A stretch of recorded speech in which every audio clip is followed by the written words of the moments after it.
I've always had a passion for the ocean and the marine life living in it.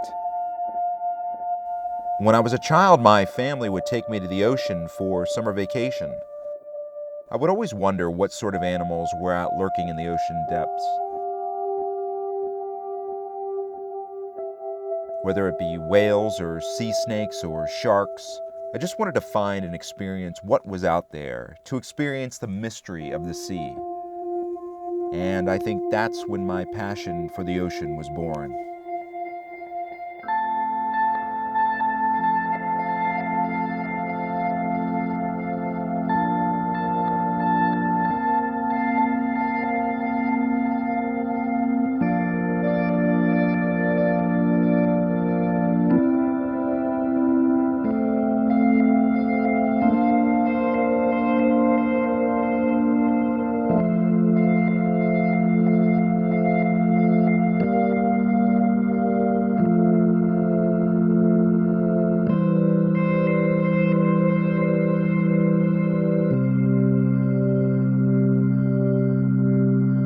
Growing up and having a career in the Washington, D.C. and Maryland area, it's tough to find the time to be in the water, to scuba dive and discover all the magic the ocean offers.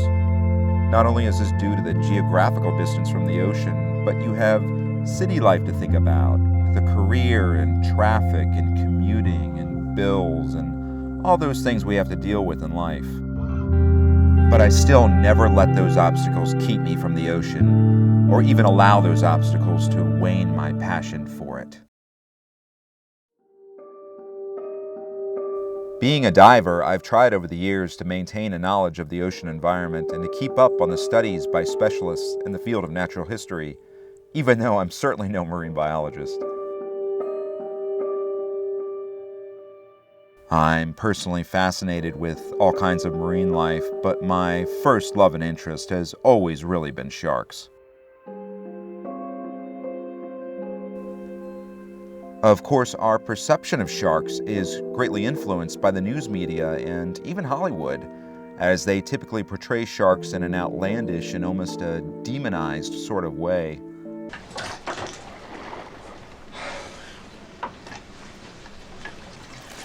Slow ahead. I can go slow ahead. Come on down and chum some of this shit.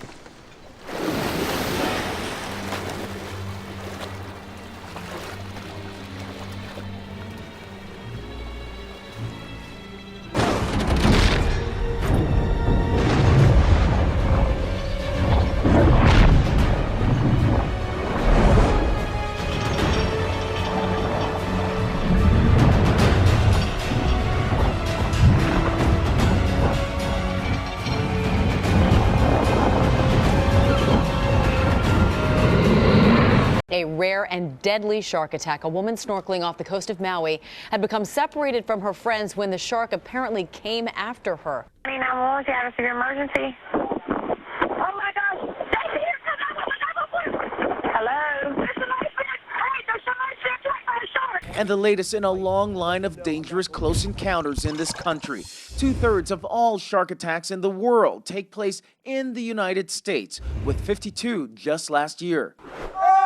Get out of the water! Get out of the water! Like this one off the Southern California coast last July. Swimmer Steve Robles attacked by a great white. The whole thing caught on camera. You could just hear everything crunch. It was the most frightening thing anyone could ever experience. While Hollywood and the media can shape our perceptions of sharks, it's important to keep the scientific community in mind as well. But it can be difficult for someone who isn't a marine biologist to understand how sharks should be viewed, especially when the media's portrayal of sharks is heavily circulated.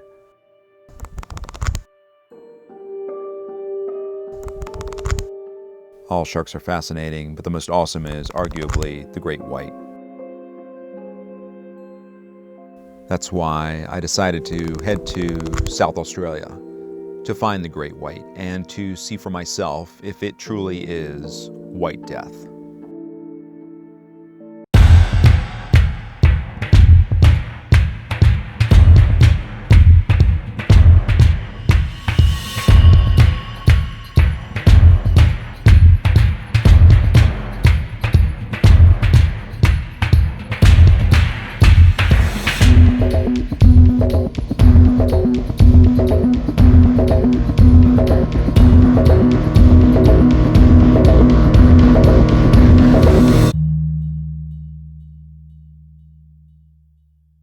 The Neptune Islands are a group of uninhabited islands in South Australia, about 45 miles south of Port Lincoln. They're only home to seals, which is a prime reason why the waters around the Neptunes are inhabited by great white sharks.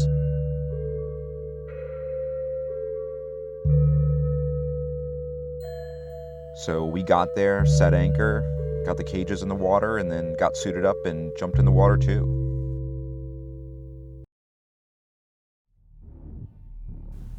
When you finally get in the water, you really don't know what to expect. On the one hand, you're thinking you'll be surrounded by several great whites, but that just isn't the case. In fact, we spent minutes and sometimes hours waiting and just staring into the blue ocean. It's indeed a bit of a waiting game. And you're wondering what's out there. You're wondering what's out there lurking in the ocean depths. And there is no Jaws theme. It's just you, your adrenaline, and the ocean.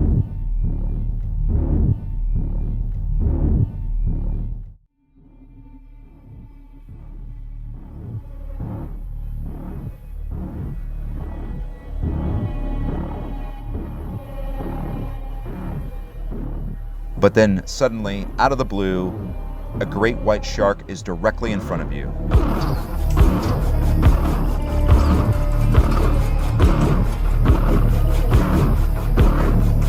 One of the most critical elements I noticed about the great white was the cautious behavior the animal exhibited. The sharks weren't charging in blindly, and they weren't being overly aggressive. There was no gnashing of teeth or a relentless bashing of the cage with the divers inside, all those things you'd come to expect.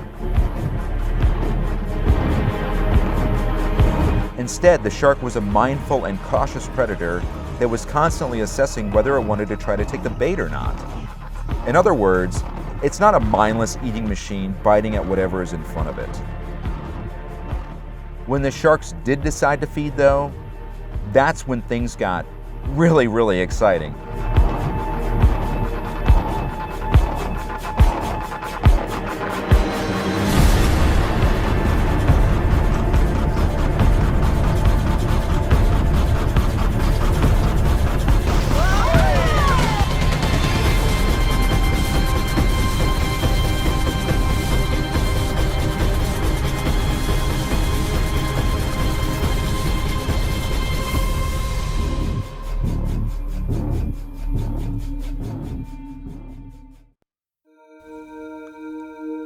Watching great whites feed is very thrilling, but I feel the most amazing way to view them is being at the bottom with them in their natural environment.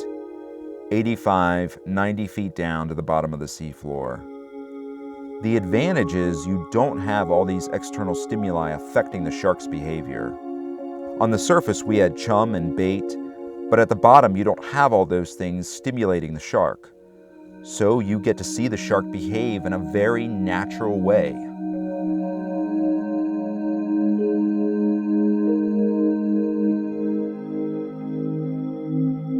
Being at the bottom with the great whites, there is certainly a surreal, dreamlike quality to all of it.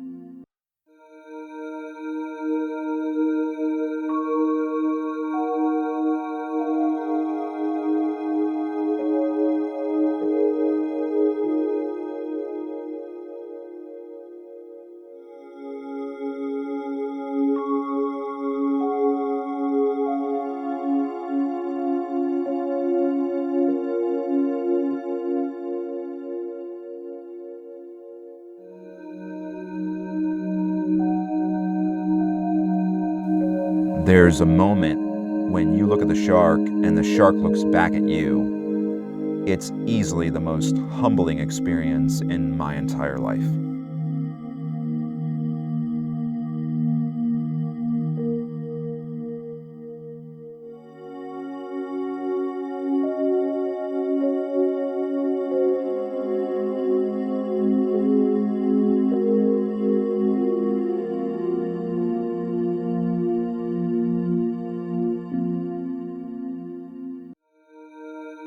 They're extremely majestic, peaceful, effortless as they swim through the water. Just a beautiful and gorgeous animal.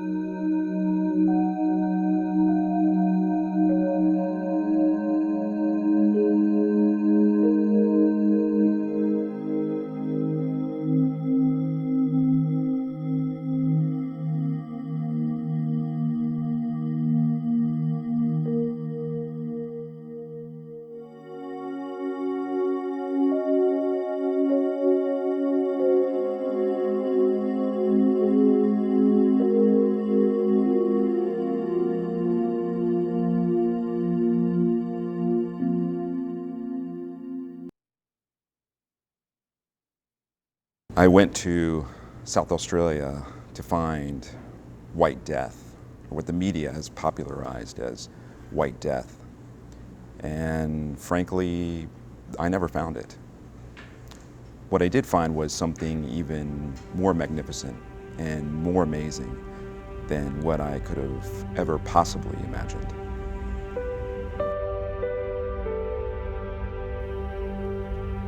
I'm certainly not a marine biologist or a scientist, but I do have a healthy respect for the ocean, and I've always had a healthy respect for sharks. But after seeing and being with these animals up close, I can honestly say I'm even more starstruck. Do attacks happen? Sure. But sharks are not out to get us or certainly target us in any way. I think we need to remember and remind ourselves we are invading their environment when we enter the ocean. It's their domain. I like to tell people that I don't care what your beliefs are, whether you believe in creation by God or the theory of evolution. Either way, these animals are miracles in our environment. You either have a masterpiece created by God or a miracle of evolution.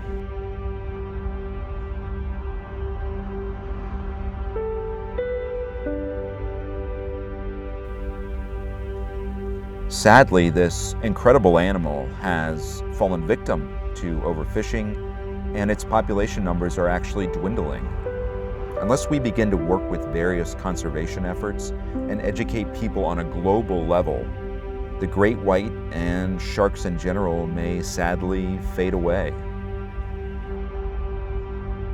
Which I feel is a real shame.